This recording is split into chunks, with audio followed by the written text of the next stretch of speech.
Hello friends, welcome to my channel. मैं प्रद्युम्न यादव आपके साथ। मैं उम्मीद कर रहा हूं कि आप लोग जहां कहीं भी होंगे स्वस्थ होंगे और मस्त होंगे। मैं आप लोगों से रिक्वेस्ट करता हूं कि वीडियो को पूरा देखिए और लाइक और सब्सक्राइब करना मत भूलिए।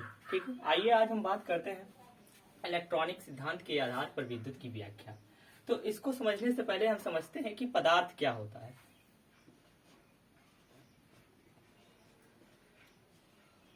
वह वस्तु जिसमें भार होता है और वह स्थान घेरता है पदार्थ कहलाता है। मान लीजिए ये क्या है, कोई पदार्थ है और इसमें क्या है, भार है और या कुछ ना कुछ स्थान घेरती है, तो इसे हम क्या कहते हैं, पदार्थ।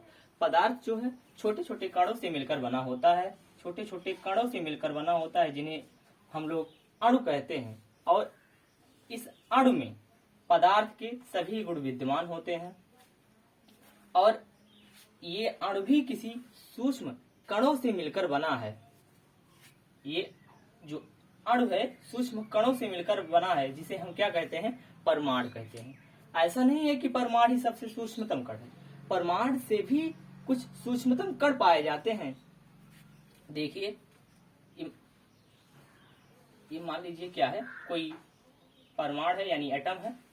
इस परमाणु के केंद्रीय सघन भाग को हम लोग नाभिक कहते हैं, न्यूक्लियस कहते हैं। इस नाभिक में न्यूट्रॉन तथा प्रोटॉन नामक एक कण पाया जाता है।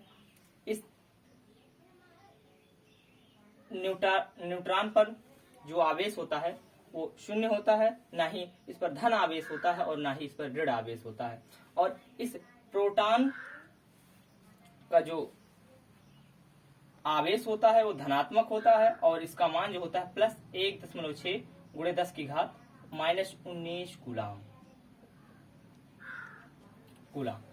अब क्या होता है कि इस न्यूट्रॉन का जो द्रव्यमान है वो प्रोटॉन के द्रव्यमान के बराबर है, यानी इसका जो द्रव्यमान है 1.67 × 10⁻⁻24 किलोग्राम और इस प्रोटॉन का भी द्रव्यमान जो है इतना ही है। अब क्या होता है कि जिस प्रकार हमारे सोलर सिस्टम में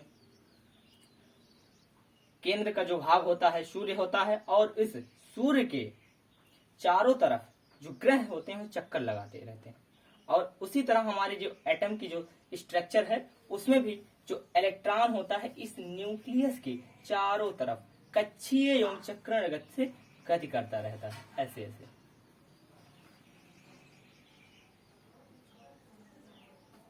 इलेक्ट्रॉन अपने ऑर्बिट में कक्षीय एवं चक्रण गति से गति करता रहता है। और मान लीजिए इसमें 2 इलेक्ट्रॉन है। इन कक्षाओं में हम इलेक्ट्रॉनों की संख्या 2n² से ज्ञात कर सकते हैं। मान लीजिए यदि पहले कक्षा की बात करें, पहले कक्षा में कितने इलेक्ट्रॉन होते हैं, तो यहाँ पर n बराबर क्या रख देंगे हम, 1। तो पहली कक्षा में 2 इलेक्ट्रॉन और फिर दूसरे कक्षा में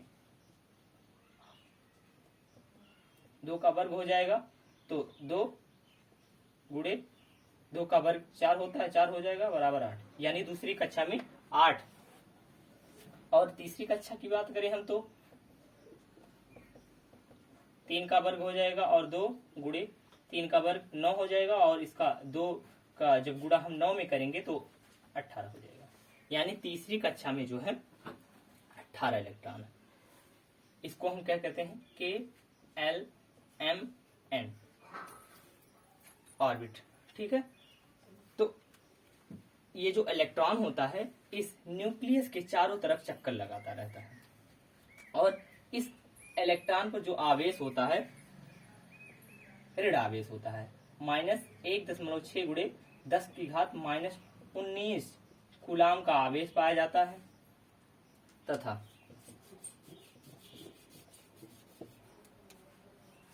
इसका जो इलेक्ट्रॉन का जो द्रव्यमान होता है 9.1 × 10⁻⁻19 कूलाम। सॉरी 28 ग्राम। ठीक है,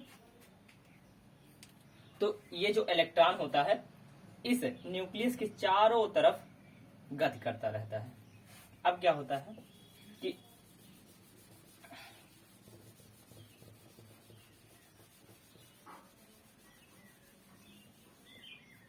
जब एक पदार्थ को किसी दूसरे पदार्थ से जब घर्षित किया जाता है तो क्या होता है कि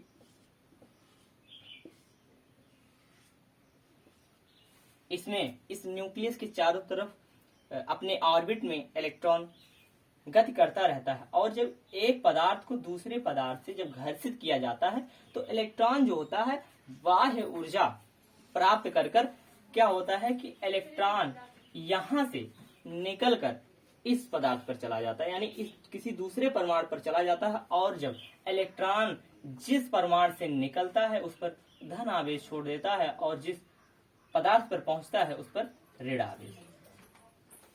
यानी घर्षण की प्रक्रिया में क्या होता है कि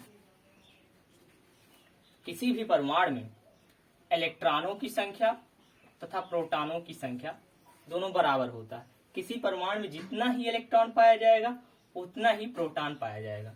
मान लीजिए इसमें इलेक्ट्रॉनों की संख्या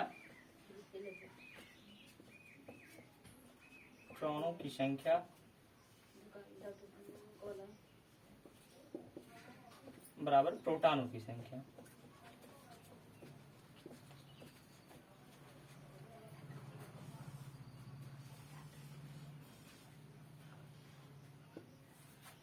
यानी मान लीजिए इस परमाणु में +5 प्रोटॉन पाया जा रहा है और इस परमाणु में -5 इलेक्ट्रॉन पाया जा रहा है। ठीक है, ये दोनों क्या है, आवेश है।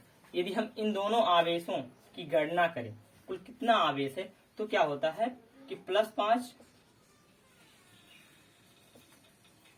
-5 टोटल क्या हो जाएगा 0। यानी परमाणु क्या होता है, वैद्युत रूप से क्या होता है, उदासीन होता है। यानी इलेक्ट्रॉनों की संख्या बराबर प्रोटॉनों की संख्या, तो क्या हो जाएगा, परमाणु वैद्युत उदासीन होगा। और प्रकृति में जहां कहीं भी आवेशन की क्रिया होती है, यानी घर्षण की प्रक्रिया होती है, वहां पर इस इलेक्ट्रॉनिक सिद्धांत के आधार पर यानी मॉडर्न थ्योरम का हमारा प्रयोग होता है। अब हम लोग बात करते हैं आवेशों का क्वांटीकरण।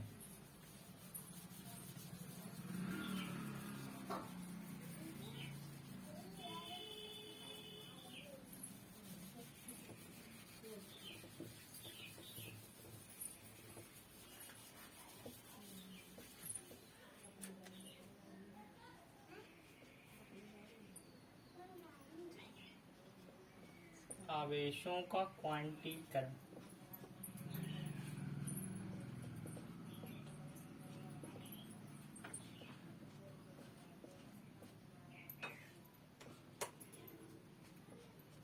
इसका जो सूत्र होता है Q बराबर N, जहां पर Q क्या है, किसी वस्तु पर कुल आवेश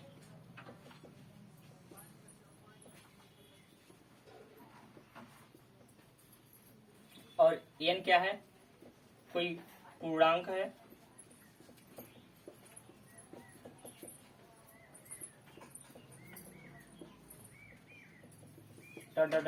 N बार, और E जो है इलेक्ट्रॉनों की संख्या है, इलेक्ट्रॉन पर आवेश। इलेक्ट्रॉन पर आवेश कितना होता है, -1.6 × 10⁻⁻⁻⁹ कूलम। और इलेक्ट्रॉनों का जो त्रिज्या होता है 10⁻³ सेंटीमीटर।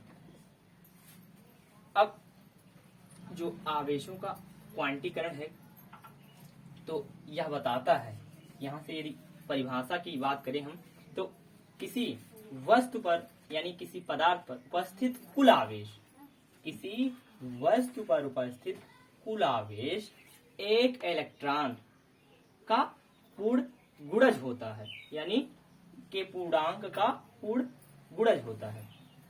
यानी विद्युत आवेश को अनिश्चित रूप से विभाजित नहीं किया जा सकता है।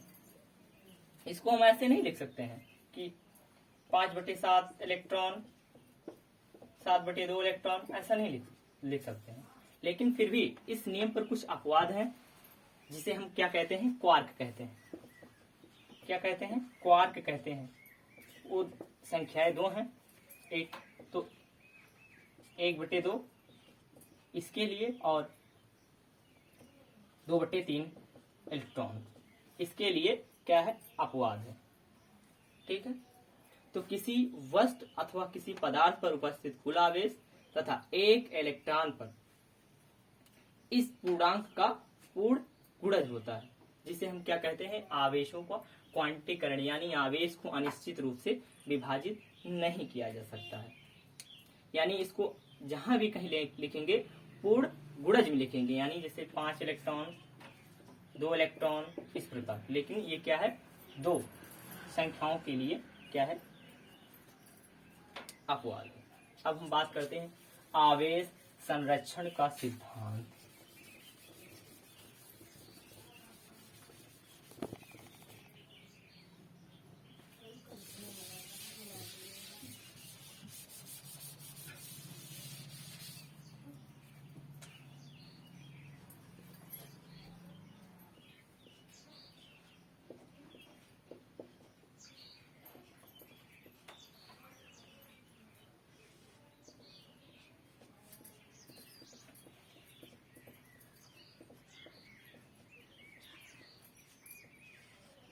हम लोग ऑलरेडी जानते हैं कि ऊर्जा संरक्षण क्या होता है, कि ऊर्जा को ना ही उत्पन्न किया जा सकता है और ना ही नष्ट किया जा सकता है, बल्कि इसको एक स्थान से दूसरे स्थान तक स्थानांतरित किया जा सकता है। ठीक इसी प्रकार हमारा क्या है, आवेश संरक्षण का सिद्धांत, यानी आवेश को ना ही उत्पन्न किया जा सकता है और ना ही नष्ट किया जा सकता है, बल्कि इसको एक स्थान से दूसरे स्थान तक हम स्थानांतरित करते हैं। आइए बात करते हैं। हम लोगों ने देखा था कि जब एक कांच की छड़ को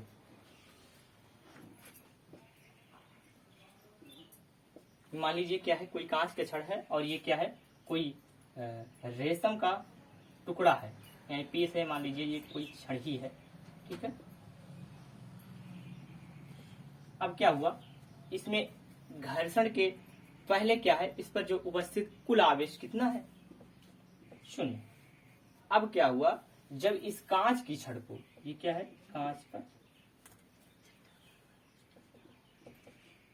कांच की छड़ और ये रेशम का टुकड़ा,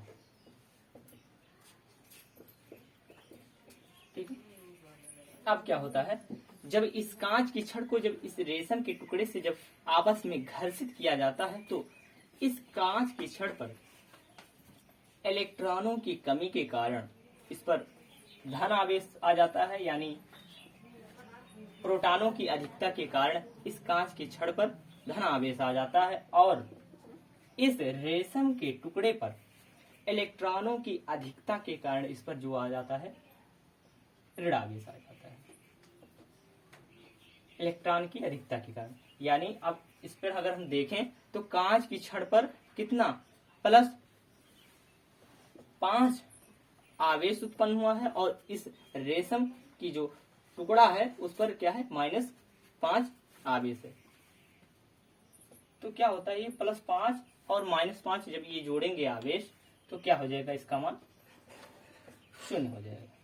यानी हम देख रहे हैं यहाँ पर घर्षण के पहले भी इस पर जो आवेश था 0 था, और घर्षण के बाद भी इस पर क्या है, आवेश 0 है। तो यही है हमारा आवेश संरक्षण का सिद्धांत, यानी यहाँ से आवेश को उत्पन्न ना ही किया जा सकता और ना ही नष्ट किया जा सकता, बल्कि क्या हो रहा है, यहाँ पर देख रहे हैं हम लोग कि क्या हो रहा, आवेश का स्थानांतरण हो रहा है। तो यही है। ठीक है। मैं आप लोगों से कह रहा हूं कि ये वीडियो अगर आप लोगों को पसंद आया हो तो लाइक और सब्सक्राइब करना मत भूलें। धन्यवाद।